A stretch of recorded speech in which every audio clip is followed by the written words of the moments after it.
Gadel 24 News, merci de nous rejoindre pour cette édition 100% africaine. Tout de suite les titres. Les dirigeants des pays islamiques saluent les efforts du président algérien Abdelmajid Tebboune pour soutenir la cause palestinienne en clôture des travaux du 15e sommet de l'OCI à Banjul en Gambie.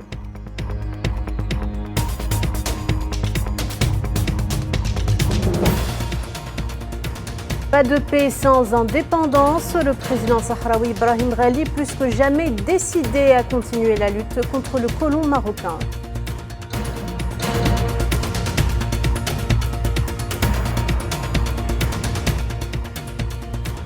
Et pendant que Madrid et Rabat se targuent d'une collaboration sans faille dans la lutte contre le trafic de drogue en provenance du Maroc, un juge espagnol sort de son mutisme et contredit la version de Pedro Sánchez.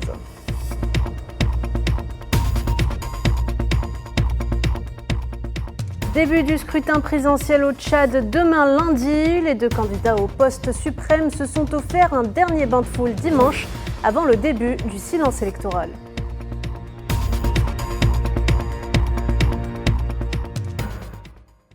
Bonsoir à toutes et à tous. Le 15e sommet de l'Organisation de la coopération islamique a conclu ses travaux ce dimanche dans la ville de Banjul, la capitale gambienne, par une séance à l'issue de laquelle la déclaration finale et une résolution sur la question palestinienne ont été adoptées et approuvées.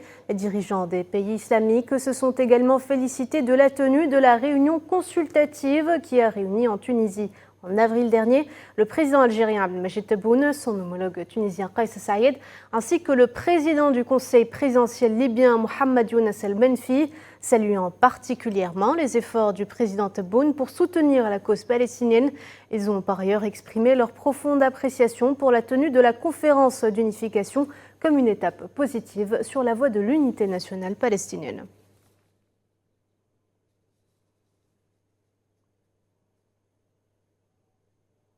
Et en marge des travaux du 15e sommet de l'OCI à Banjul, le Premier ministre algérien Ned El Arbaoui a rencontré ce dimanche le président de la Guinée-Bissau, Umaro Sissoko Embalo, qu'il a chargé de transmettre ses salutations au président Tebboune. Il a également réaffirmé la poursuite des efforts pour le renforcement des relations bilatérales entre les deux pays, à la lumière des discussions importantes et fructueuses qui ont eu lieu lors de sa visite en Algérie en août 2022.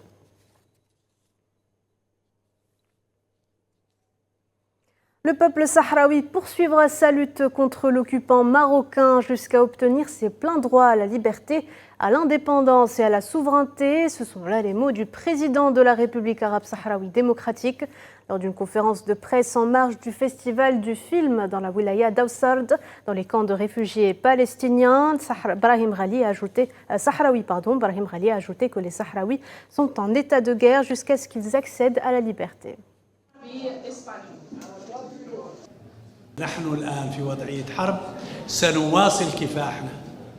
Nous sommes actuellement en situation de guerre. Nous poursuivrons notre lutte, quoi qu'il en soit les contraintes. Nous continuerons notre lutte et nous ne serons pas dupes pour la seconde fois. Alors nous continuerons à négocier, à combattre jusqu'à ce que notre peuple réalise ses objectifs de recouvrir sa liberté et son indépendance, et que sa liberté de libre choix ainsi que les frontières de la République arabe sahraoui et démocratique, le membre fondateur de l'Union africaine, soient respectées.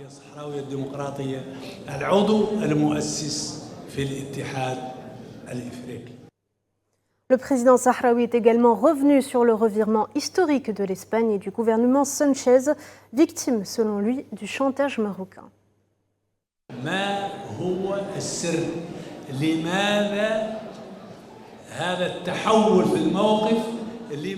C'est quoi le secret? Pourquoi ce changement de position? Pourquoi ce reniement de la position historique espagnole? Pourquoi cette soumission au chantage marocain? L'argument était que cela devrait mettre fin à la migration clandestine. La migration clandestine a doublé. L'argument était que cela devrait mettre un terme aux expéditions énormes de quantités de drogue. Il y a 3 jours, aux frontières, la police a découvert un camion chargé de 26 tonnes de résine de cannabis. Et au moment où Madrid et Rabat se targuent d'une collaboration sans faille dans la lutte contre le trafic de drogue en provenance du Maroc, un témoignage clé de la juge espagnole Nieves Marina placé dans la lutte anti-trafic de drogue en Espagne et qui a fait exploser une autre bombe en contredisant la soi-disant version de Pedro Sanchez. Elle nie toute collaboration du Merzen dans la lutte contre ce fléau qui ronge des sociétés tout entières. Commentaire Hamid Machri, récit Mohamed Amin Aberkan. Les côtes sud-ouest espagnoles font face à une augmentation spectaculaire d'arrivées de stupéfiants. Et si les forces de sécurité et les organes de la répression anti-drogue semblent mener une bataille perdue d'avance contre les cartels de narcotrafic, c'est principalement en raison de manque de collaboration du Maroc. Même si le royaume est connu pour être une plaque tournante stratégique de trafic de drogue dans le monde, où démarrent notamment les expéditions par voie maritime vers l'Europe, l'affirmation vient cette fois-ci d'une personnalité judiciaire placée au cœur de la lutte anti-trafic de drogue en Espagne, alors que Madrid et Rabat se targuent de leur collaboration de lutte contre les réseaux des trafiquants de drogue. La juge Nieves Marina, présidente de l'audience provinciale de Cadix dans la communauté autonome d'Andalousie, sort de son mutisme lors d'un entretien à un quotidien régional espagnol publié dimanche et contredit frontalement le gouvernement de Pedro Sanchez à la question de savoir si elle est d'accord de constater qu'il existe une coopération de son pays avec le Maroc.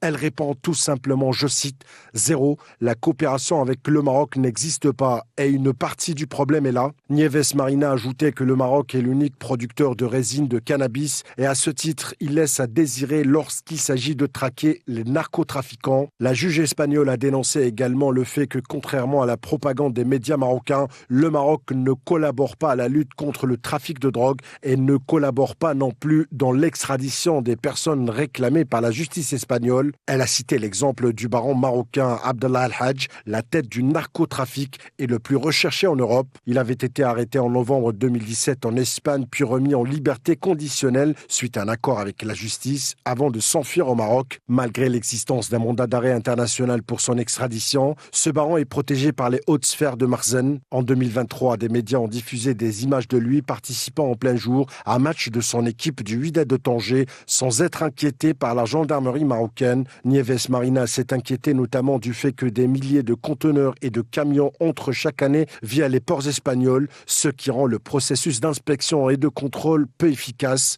Il y a quelques jours, les autorités espagnoles ont intercepté un camion en provenance du Maroc transportant 25 000 kilos de hashish, ce qui suggère selon Nieves Marina que de nombreux autres camions étaient entrés auparavant. L'Afrique est en pleine saison électorale. Au Togo, le parti du président Faure Gnassingbé a remporté la majorité des sièges à l'Assemblée nationale à l'issue des élections législatives tenues lundi dernier. Selon le président de la Commission électorale nationale indépendante, un total de 108 sièges de députés sur 113 reviennent au parti présidentiel. Un résultat qui devrait assurer à Faure Gnassingbé de rester le président du Togo pour les 6 prochaines années au moins.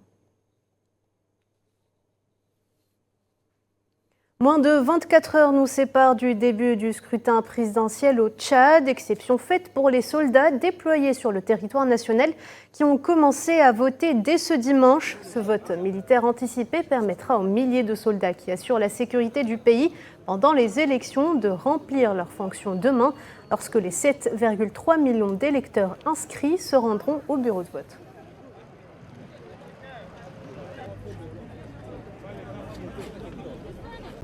Comme les autres Tchadiens, donc je suis venu faire mon devoir aujourd'hui.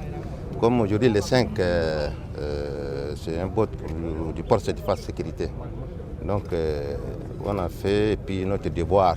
Ces votes sont en train de montrer une fois de plus la maturité, non seulement des hommes en tenue, mais aussi ça relève de cette transparence et surtout cette équité. Et en plus, je dirais, nous avons observé une campagne civilisée et nous pensons que c'est cette continuité que nous sommes en train de voir ce matin parce que tout est dans l'ordre, discipline et le calme. Cela relève vraiment de ce que nos recommandations n'ont pas été vaines. Avant d'entrer en période de silence électoral, les candidats ont fait un dernier bain de foule. Le chef de la transition tchadienne, Mahamat Idriss Déby Itno, a tenu son dernier meeting de campagne devant plusieurs milliers de partisans rassemblés sur la place de la Nation à N'Djamena. Dans son discours, il se dit confiant de l'emporter.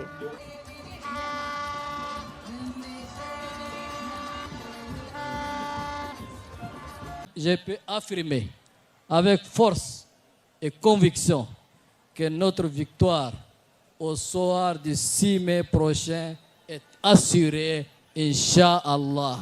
Inch'Allah. Elle ne laisse planer aucun doute. Elle sera collective et belle, très belle. Dans ce Tchad de demain, si je suis élu, ma main sera toujours tendue pour continuer à réconcilier les Tchadiens et à faciliter les conditions de retour à ceux qui désirent revenir au bercail. Ces impératifs seront au centre de mes priorités. La deuxième tête d'affiche des présidentielles tchadiennes, le Premier ministre de la Transition, Succès Masra, est lui aussi très confiant. Il a clôturé sa campagne avec un dernier meeting dans la capitale rassemblant de nombreux partisans.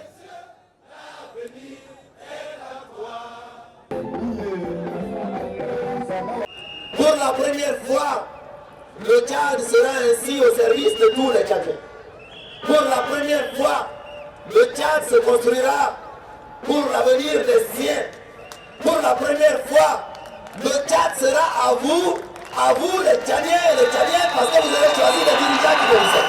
Les forces du passé toujours essayent de nous faire reculer et vont essayer encore, ce qu'il en reste, va encore tenter de nous faire repartir en arrière. On vous emmène à présent au sud du Tchad où les cotonculteurs sont touchés de plein fouet par le changement climatique et le conflit entre éleveurs et agriculteurs. Certains se disent d'ailleurs abandonnés par le gouvernement de N'Djamena et placent désormais leurs espoirs dans le programme du candidat Succès Masra pour la présidentielle du 6 mai. Mohamed Walid Ben Chaban. Dans les vastes étendues du sud du Tchad, une bataille silencieuse se déroule sur les champs de coton. Les cotonculteurs, piliers économiques de la région, se retrouvent confrontés à une série de défis sans précédent qui mettent en péril leur subsistance et leur mode de vie traditionnel. Avec les changements climatiques, les éleveurs non seulement sont descendus au sud, mais ils se sont sédentarisés. Et il perturbe énormément les activités agricoles, surtout pendant la période de semis et la période de récolte.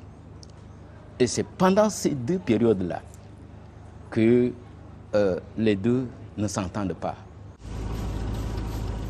Le changement climatique avec ses sécheresses récurrentes et sa chaleur accablante s'est abattu impitoyablement sur ces terres fertiles. Les récoltes sont de plus en plus maigres. La météo est en train de compliquer. Nous n'avons pas le climat stable. Donc c'est un handicap aussi pour le coton qui peut jouer sur les tonnages ou bien sur la productivité que tu dois réussir. De nombreux agriculteurs se sont abandonnés par le gouvernement de N'Djamena. Dans ce climat d'incertitude, certains se tournent désormais vers l'élection présidentielle de lundi pour eux choisir le candidat qui résoudra leurs problèmes du quotidien et leur seul espoir pour s'en sortir. Je suis un Tchadien, mais tout ce que nous faisons maintenant, les maisons ou quoi que vous voyez là, c'est par rapport à notre force. Il n'y a pas une aide. Dès demain, les électeurs tchadiens auront l'occasion de choisir un nouveau leader. Et pour de nombreux cotonculteurs, l'avenir de leur industrie dépendra en grande partie de ce scrutin et d'une volonté politique. Voilà, c'est la fin de ce journal. Merci de l'avoir suivi. L'actu continue sur Al 24 News. Au revoir.